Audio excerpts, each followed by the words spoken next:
At the turn of the 20th century, the most famous American on Earth was Buffalo Bill.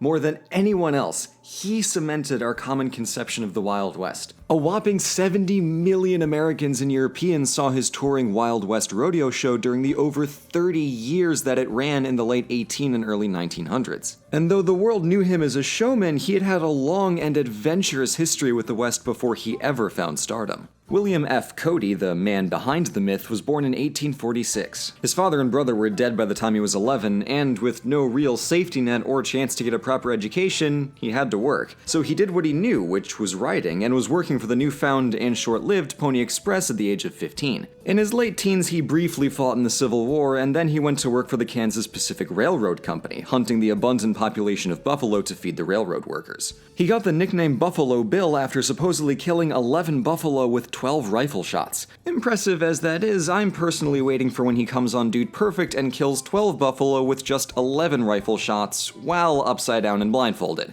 Come on, Bill, step up your game. After acquiring his snapping nickname, he, again supposedly, proceeded to kill 4,000 buffalo in 18 months. Now, while that amount of buffalo corpses is objectively horrifying, all of that hunting went into actually feeding the railway workers. And the really neat thing here is that even as early as this, before traveling shows were ever a twinkle in his eyes, you could still kind of get a sense of the adventure and spectacle that could be found in Buffalo Bill's version of the West. Unlike the hunters who camped out on a hill and sniped away like lame pansies, Buffalo Bill hunted on horseback and actually rode up in between the buffalo, getting close to his targets. Even as early as here, Buffalo Bill made something as simple as just gathering food exciting. In 1868, Cody became a chief civilian scout for the US Cavalry because he could ride long distances insanely fast. On one occasion, part of the army got lost during a brutal winter storm, and despite sub-zero temperatures and impossible visibility, he managed to go out there, find, and rescue the soldiers, permanently damaging his left eardrum in the process. I can't imagine anyone but someone as adventure-hungry as Buffalo Bill ever going out to search for them. In a similarly perilous but infinitely more controversial point in his career, Buffalo Bill often joined his counterparts in the army during raids and battles against the Native Americans whose land the United States was,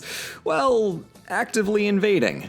The West wasn't empty plains, after all, and you can't just manifest destiny your way across a continent without running into people who've lived there before you. At best, that's impoliteness, and at worst, that's actual genocide. Or as Andrew Jackson calls it, fun. Anyway, I will get into the abundantly problematic history and myths surrounding cowboys and Indians, oh god, it just feels gross saying it, in a later video, but for now, let's focus on the fact that Buffalo Bill regularly stepped outside of his job description as a civilian and participated in the actual fighting, which ended up winning him a Medal of Honor.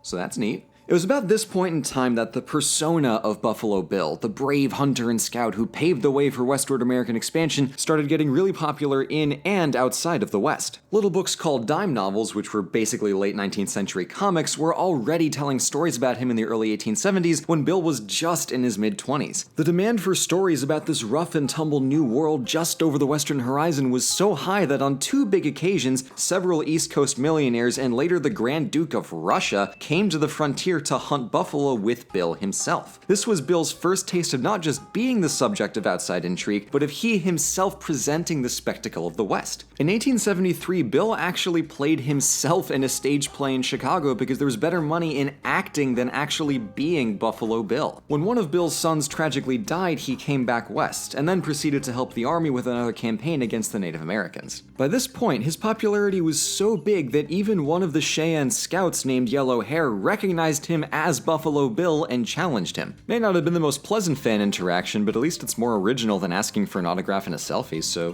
props. Bill was quicker on his feet and on the trigger and killed Yellow Hair, taking his headdress as a scalped prize, which emboldened the US Cavalry to charge forward. But the weird thing about this whole episode was that he wasn't wearing his typical frontiersman outfit, he was wearing his co-opted vaquero costume from the stage play he was in. This whole sequence was one big weird moment of the real world and the show world blending together. After that campaign, Bill and some friends decided to ditch the indoor stage and put on outdoor rodeos with parades, competitions, and demonstrations. This was the backbone of what became his soon-to-be world-famous Wild West show. And aside from Buffalo Bill himself, by far the most prominent performer in the several hundred-person troupe was Annie Oakley, arguably the single best sharpshooter possibly ever. Annie toured with Bill for 17 years, during which she performed across Europe and for several prominent royals and heads of state. Among myriad other feats, she's best known for her over-the-shoulder hand mirror shot, which is nothing short of badass. Annie Oakley also donated most of the money she made to charities that helped orphans, and in general her own story is really fascinating, but at the risk of getting superbly off-topic and at the cost of sexist sidelining, let's return to the show. Now, permit me some analytical gymnastics here, because Bill's show was essentially the equivalent of a Wild West medieval times, except actually more exciting for the viewers because instead of several hundred-year-old knights in shining armor, the Wild West performance was showing off the kinds of things that were going off right now just over the horizon. Aside from that, the spectacle and the pageantry were very similar. Sword-wielding knights in armor and helmets were replaced with gun-toting cowboys in chaps and a hat. But the comparison sort of holds because Bill's show portrayed cowboys not as the simple cattle herders that they historically actually were, but as the heroic defenders of the Western world that people imagined Bill to be. So the problem here is that while the show was more or less true-ish to Bill's own experiences, its picture of the typical cowboy was by and large overblown and over-romanticized because Bill wasn't the typical cowboy. The awkward thing here for our understanding of history is that Bill was very dedicated to using his show as a platform to teach people about Western life. So aside from the hunting and shooting demonstrations, he'd show stagecoaches, Native Americans setting up camps, and all of these little slices of Western life that were all pretty solidly true.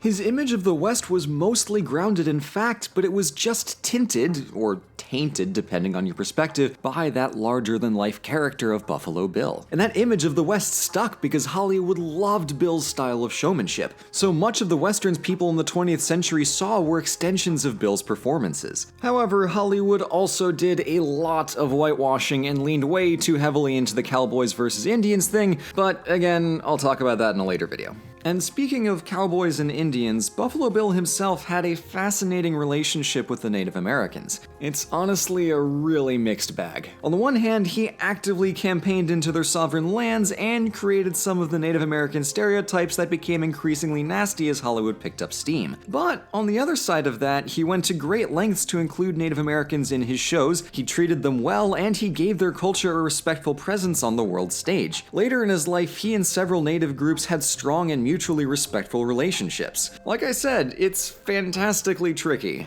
On the more domestic side of things, Bill spent the latter part of his life pouring tremendous amounts of money into the infrastructure of the West that he helped settle. A lot of his investments didn't pay off in his lifetime, and he had to work pretty much right up until he died in 1917 to pay off his debts, but in the long run his generosity really went a long way. And that right there is the story of Buffalo Bill. At the height of his popularity, his show was touring all across America and well into Europe too. For better and for worse, Buffalo Bill is the man who romanticized the Wild West. As far as his life goes, the show is pretty true to his experiences, but given he himself was such an exceptionally adventurous character, so much so that his long-suffering wife could never get him to settle down in one place, it's impossible to hold up his experiences as anything close to the widespread reality. It's like saying that every European in the Middle Ages was a knight, or that every American is Batman. That would be awesome, albeit impossibly confusing, but it's just not the truth. Besides, we all know there's obviously only one real Batman. TV's Adam West.